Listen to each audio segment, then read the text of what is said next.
This is Common Sense Radio. Straightforward and no excuses. All right. Come on now. This is the Steve Gruber Show. Call me crazy. Oh, yeah. What I said was perfectly right and spot on accurate. Boy's got a mouth like a cannon, always shooting it all. Stop. Yeah, stop. I mean, you're way off script. Got it in me. Gonna quit until it all comes out. Hey, boy! Been a long education. Yeah, you know, it's not cynical. It's common sense. Pay attention to me when I'm talking to you. I'm gonna rock the nation. Rock the nation. Genuine, accountable, and raw. Here is Steve Gruber. All right, Veterans Day 2015. Make sure you thank a vet for their service today. I appreciate that.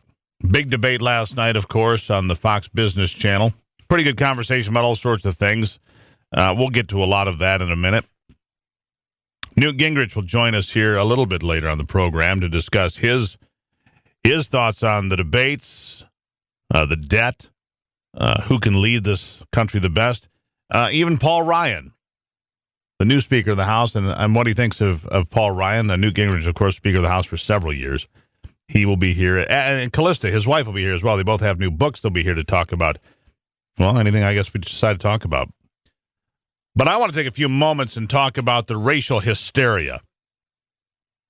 The racial hysteria around this country right now, from Yale to Missouri and, well, elsewhere. You've seen it all over. Seen it on Michigan campuses as well. Not to the extent that we've seen it at the University of Missouri so far. Nobody's threatened to stop a football game. But don't worry, it could be coming sometime soon. And I wanted to share with you an essay from the City Journal that I found that I think is very timely. The pathological narcissism of American college students has found a potentially devastating new source of power in the sports industrial complex. University of Missouri President Timothy Wolf resigned this week in the face of a threatened boycott by black football players of an upcoming game. President Wolf's alleged sin was an insufficient appreciation for the so-called systemic oppression experienced by students of color at the university.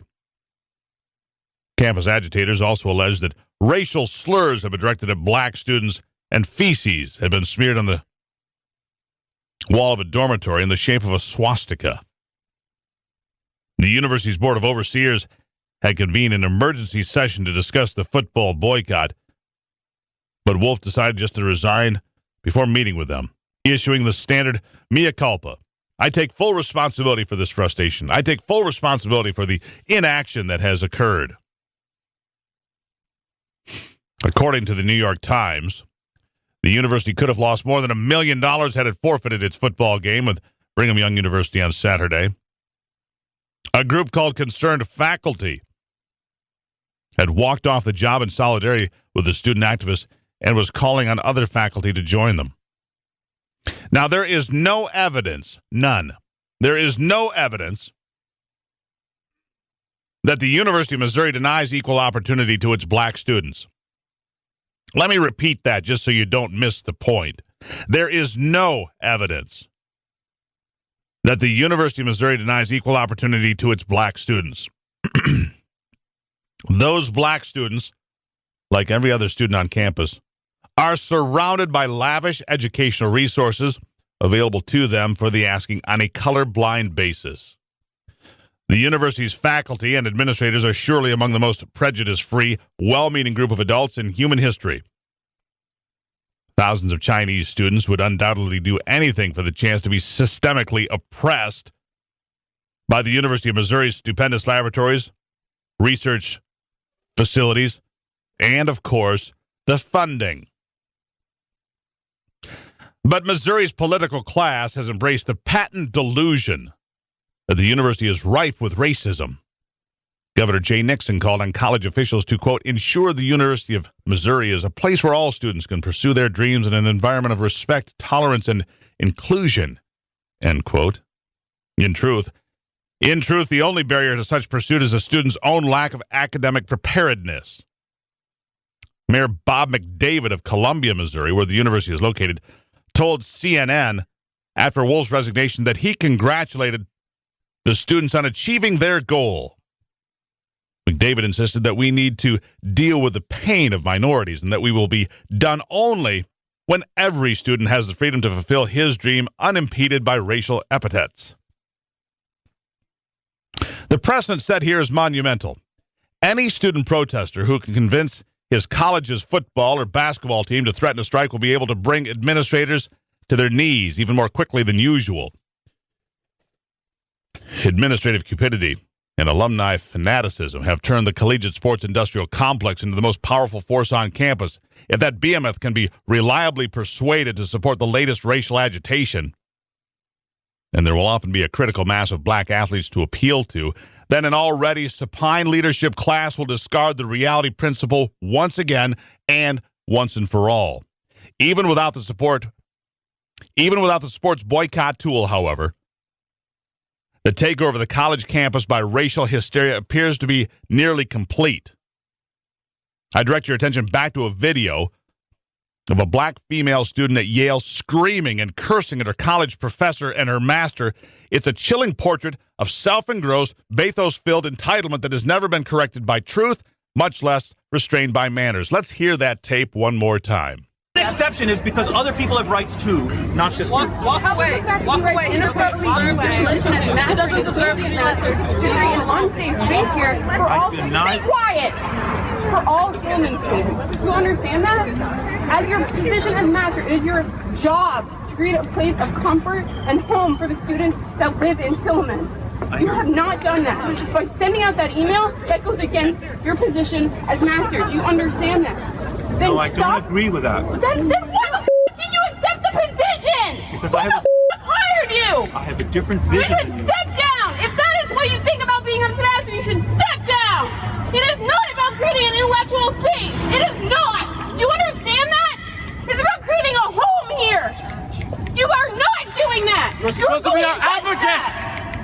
You should be at the event last night when you hear her Franco say that she doesn't know how to create a safe space for her freshmen in Silliman.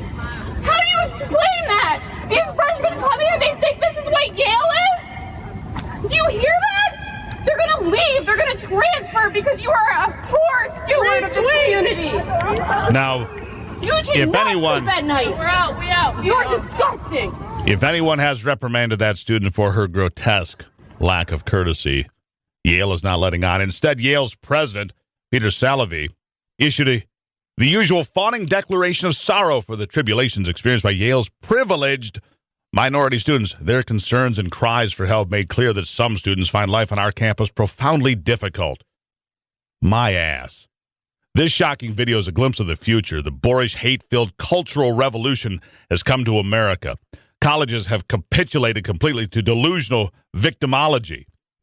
Unless employers are willing to stand up against the coddled products of the academic hothouse, we may all soon be living in a world of screaming, monomaniacal victims, if we're not already.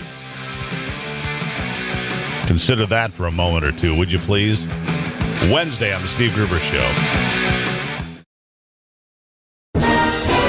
Delivering Michigan common sense with a big dose of truth and honesty. Good God. I'm lucky to be alive.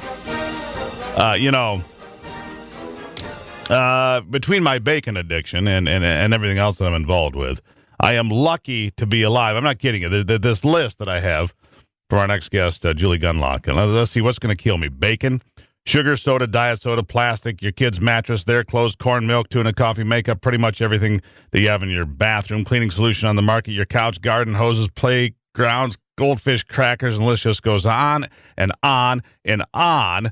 It just kind of makes me want to have a drink once in a while. Go with that. Fat, drunk, and stupid is no way to go through life, son. Well, it might be if you want to, not be scared all the time. Julie Gunlock, welcome back to the program. Me. How are you today? I'm doing great. Mm-hmm. Happy to be alive. Happy to be alive, So when I read all these, people wonder why I drink, which is why people do. They want to, but because I can't be scared all the time. If you watch the 11 o'clock news, is what's in your refrigerator going to kill you? Film at 11. I'm like, now why would you wait till 11 o'clock? It's 9:30 at night. I'm not kidding you. And it's 9:30 at night. I could be dead by 11 o'clock because I'm going to go to my refrigerator, for God's sake. Yeah, I could go for a snack at 9 p.m. Right. Be dead by 10. Next thing you know, they're going to be writing about me in the morning newspaper. If we had morning newspapers anymore. But you understand, Julie. I mean, let me go back in time. I'm going to jump in the time machine and go back to when I was a child, watching Walter Cronkite, telling me that killer bees were coming to America. And by 1980, they were going to be all the way to Michigan. And my God, people were going to die. And there was going to be panic in the street. And then there was acid rain that was going to destroy the world. And then there was Y2K, and planes were going to fall from the sky. Right. And don't forget global cooling. Right. Remember in the 70s? And all we were I all want going to freeze to death. I just want to scream at my TV, stop it! Yeah, look, it's unbelievable today, both on the internet, on television. We're told, people are making some serious dough by scaring the crap out of moms. I mean, you've got Jessica Alba has made an empire with this company she has called The Honest Company, where she says that they are honest and their competitors are dishonest, of course. And she says, her products are natural and they don't have chemicals. But when you actually look at the list of ingredients in her sort of products, they do contain chemicals, and the reason they contain chemicals is because chemicals are used as preservatives, and they work, and they're in trace amounts, and they're not poisoning anyone, and they help products stay on the shelf longer. They make them more durable, less breakage. They protect them from bacteria. These are serious pathogens that can actually kill. There's a lot of misinformation out there. There's a lot of scaremongering, and now we see a lot of marketing based on it, and people are making money off it. I find that awfully hard to believe. How dare you say the money's behind these scaremongering, fear-mongering twits? By the way, if facts matter, anybody, here's a fact for you. In 1965, the year that I was born, life expectancy in America was about 68 or 69 years. Yeah. It's true. Today, it's just over 80 years. So in the time of my lifetime alone, now think about this. The average life expectancy of an American citizen has gone up 15%. Yeah. Despite all the problems out there, despite all of these despite global warming, by God. Well, yeah, and look, at the same time that you have all this fear-mongering about products that are common on the grocery store shelf, and, by the way, more affordable, you do have life expectancy that continues to grow and continues to go up. I mentioned another example of a mom blogger named Robin O'Brien, who she actually talks about with horror how 100 years ago, 85 or 90% of what's on store shelves wasn't there in 1915. And she says this as if it's terrible that grocery stores are now carrying more products. I mean, she forgets. Let's go over some of the things that weren't in the store in 1915. Okay, painkillers, Diet Coke, condoms. Okay, I mean there were a lot of things that were not on store shelves in 1915, and that made that wasn't an improvement in things. I mean, the world has gotten better and more convenient, particularly for moms who do most of the shopping. So I'm really baffled. As a mom, I'm really baffled by this sort of everybody's romanticizing the past. The past was very difficult. In 1915, dying in childbirth was common. The life expectancy in 1915 was 54 years. That's the same age as Toby Keith, okay, or Tom Cruise. That's not old. And so, when we kind of romanticize the past, we forget how truly difficult it was to even survive in 1915. Sheesh. Jeez. You mean things have gotten better? You mean the free market in America has created a better planet with better transportation and better medication and better communication and better all of those things, and that makes the world better and we live longer because we're happier and we're more productive than at any time in human history? How dare you say the truth? Was that what I was saying? Oh, I'm trigger warned. Oh my gosh, that's so provocative. Yeah, I need a safe zone. That's exactly what I'm saying. Yeah. And in a sea of bad news, people need to put these things in perspective, and that's why I constantly try to remind people poverty is down, literacy is up, Crime is down. We are healthier. We're living those 80-some years healthier than ever before. It's not like from 60 on you're miserable and sick. No, you're actually really healthy until the last couple years before you kick the bucket. I mean, we have more access to food and medicine than ever before, and despite Obamacare, we do still have a pretty good healthcare system. So, people need to remember that there's a lot of good news out there, and don't be fooled by the profiteers of fear. They really are trying to take advantage of you and get you to spend more money on food and everyday products. The profiteers of fear. I like it. You know what I'm going to do, though? Here's what I'm going to do. Here's what I'm going to do to extend my life today. I'm going to only eat gluten-free bacon. Yeah, I'm having gluten-free bacon for breakfast because you've really caught on to something there. Yeah. That could make you some money. Always a pleasure. Where do people find out more, Julie? IWF.org. There you have it, Julie Gunlock. Everybody, that's why we love her. Thanks. Thanks so much. It is Wednesday here on the program, gluten-free bacon geniuses. It's the Steve Gruber Show. We'll be right back.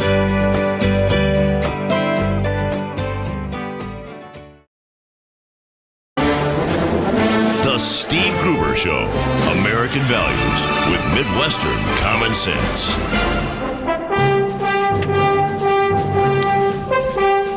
All right, and welcome back to it. It is Wednesday, of course.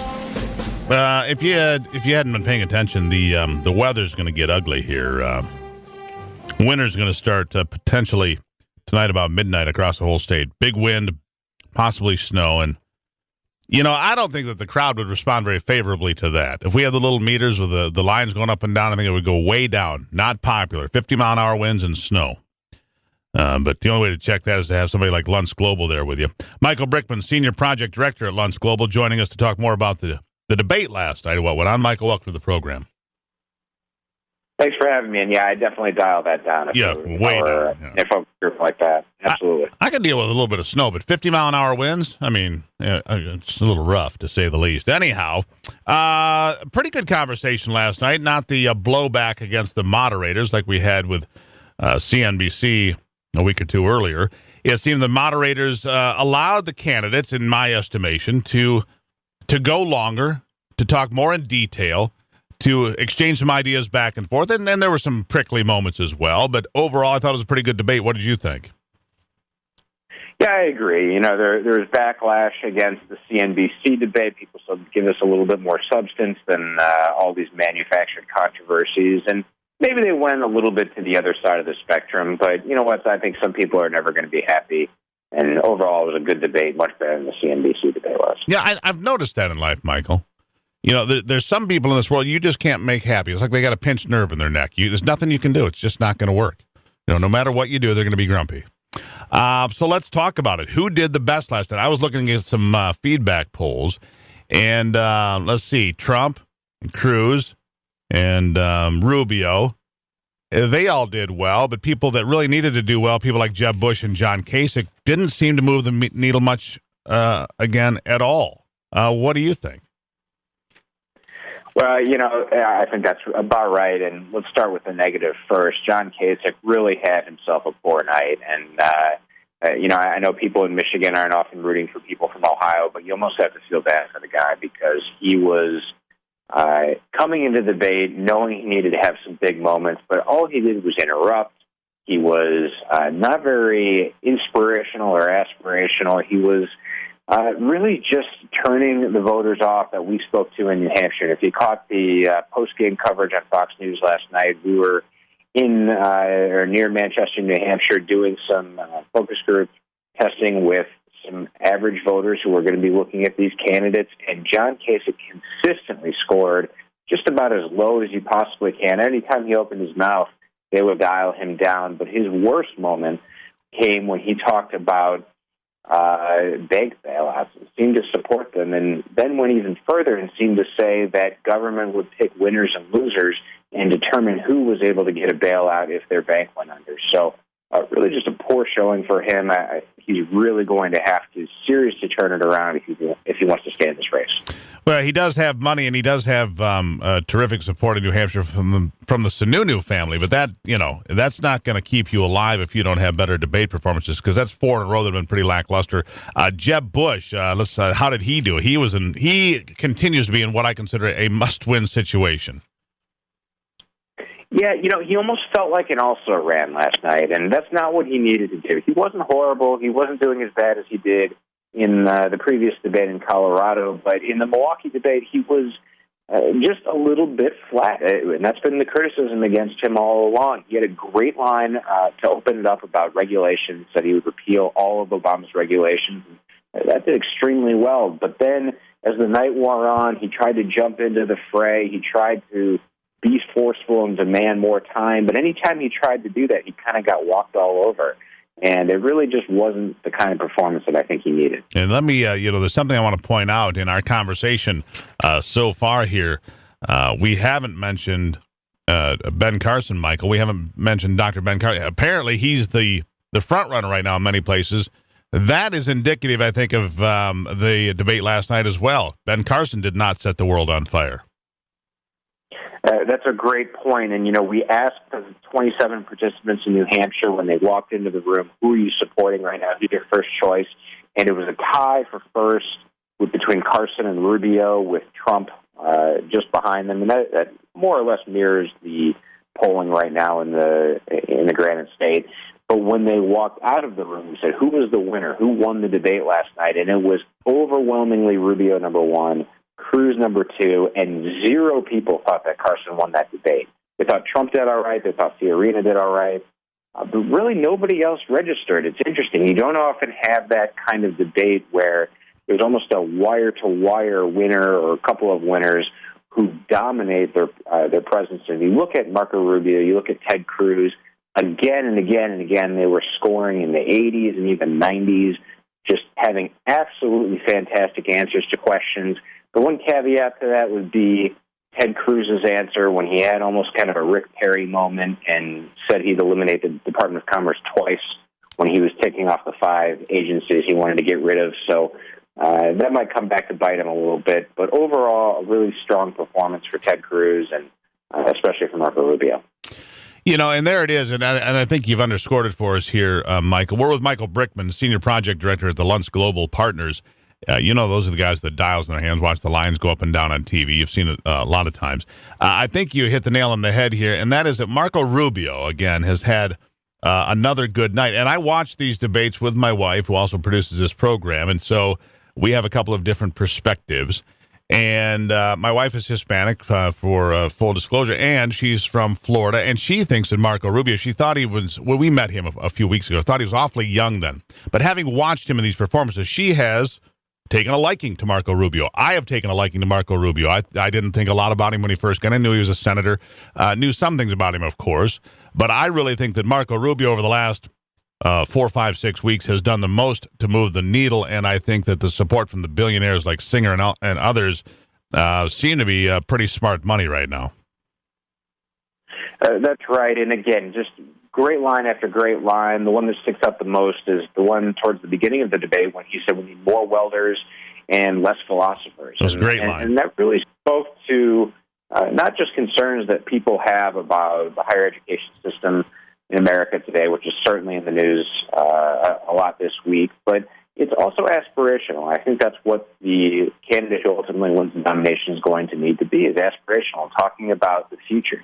He was talking about the need to ensure that young people have a strong future, that they can pay for higher education, not talking about it in a way that it involves lots of big government intervention like Hillary Clinton and Bernie Sanders, but offer a strong contrast to those candidates and really talk to the needs and the hopes and the concerns that people have about this country right now. Well, very true. And as we look down the road, then I don't think that any of these candidates are going to get out anytime soon. The next debate, I think, is December the 15th. If I'm not mistaken, December the 15th will be in Nevada. And, even though Kasich had a poor night, he's got money. Jeb Bush had a poor night, he's got money. They're not going anywhere. They're going to stick around for a while. But I think Rubio continues to shine, as does Ted Cruz, although I think Ted Cruz is a more polarizing figure in American politics. He's more of a lightning rod for some of the things he's done. But we'll keep a close eye on it. And, Michael, your analysis is greatly appreciated. Well, thanks for having me, and looking forward to seeing how this plays out in the future. Absolutely. Michael Brickman, everybody, Senior Project Director for Luntz Global Partners, here on the Steve Gruber Show on a Wednesday. We'll be right back.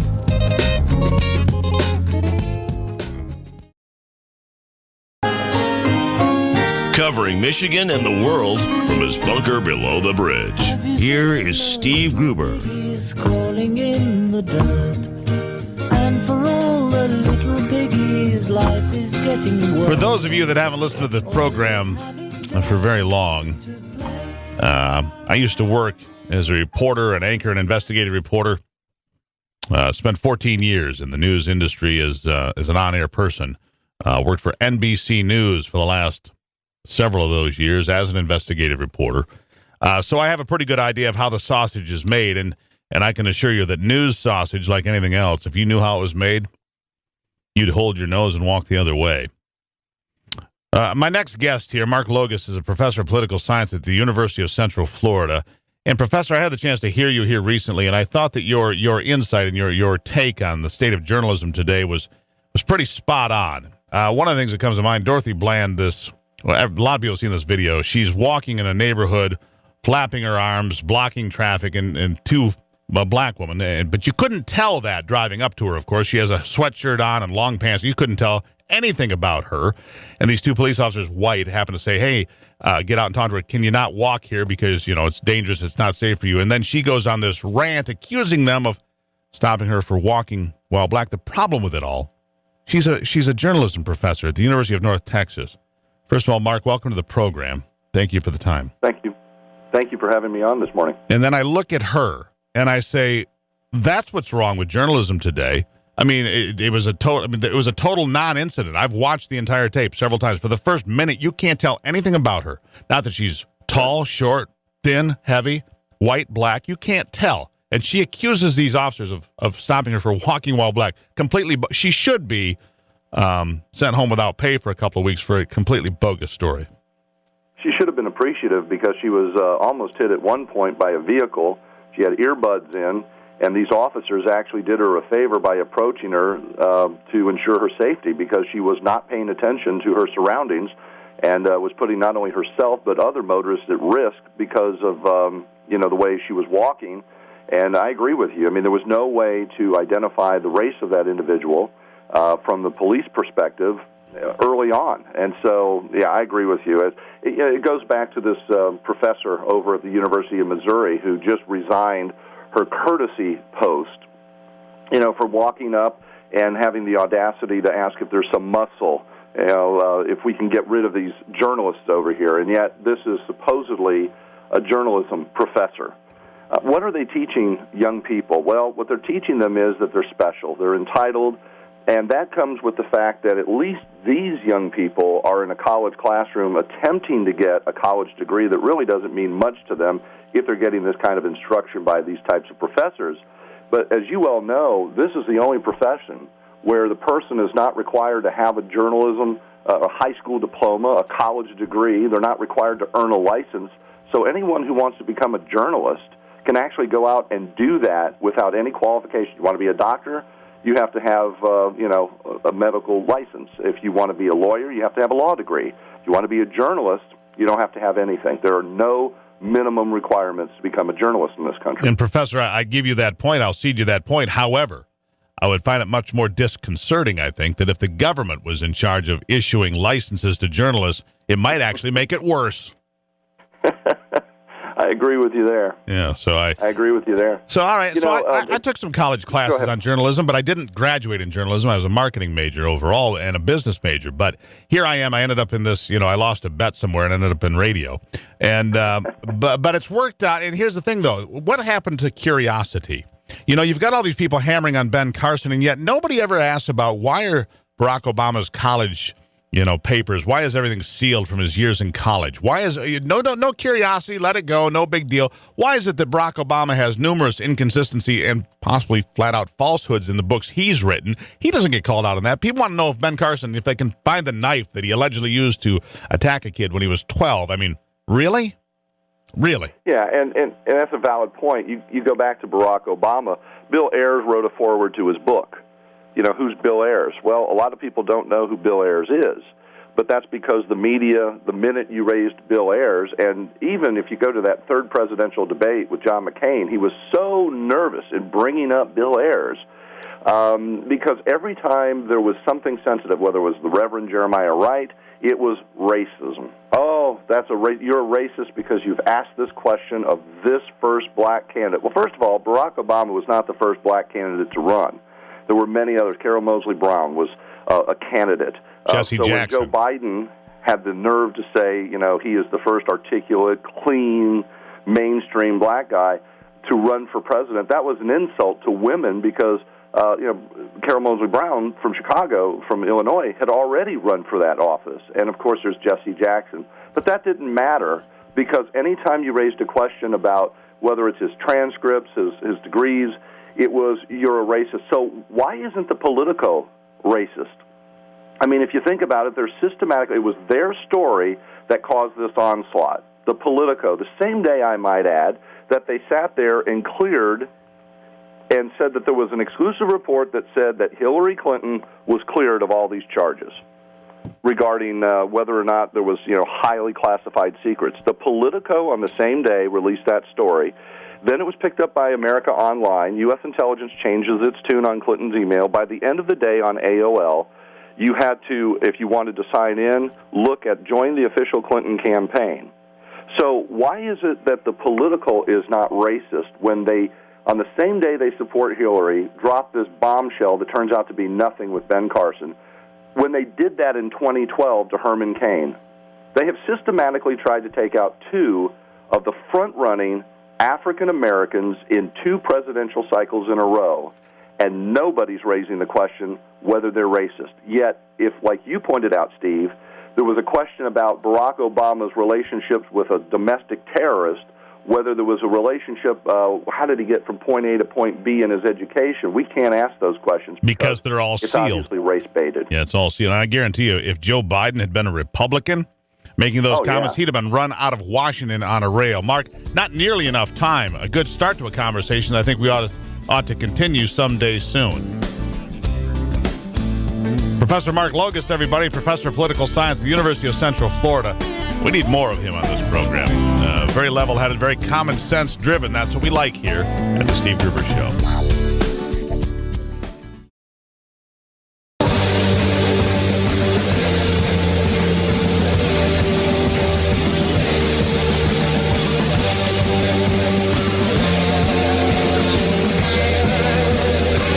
It's 55 after the hour. Coming up after the break, Newt Gingrich will be here with me. Newt Gingrich, former Speaker of the House from 95 through 99. We'll talk about the $20 trillion debt. Paul Ryan, the debate last night, where America is, where America is going, all of these things. Straight ahead with Newt Gingrich. But first, we're going to go to the hotline. Frank on the line in DeWitt. Frank, welcome to it.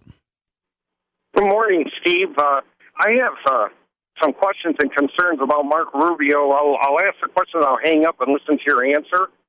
Right now, I got him number 4 on my list. I see their establishment. He seems to be the new darling of the establishment.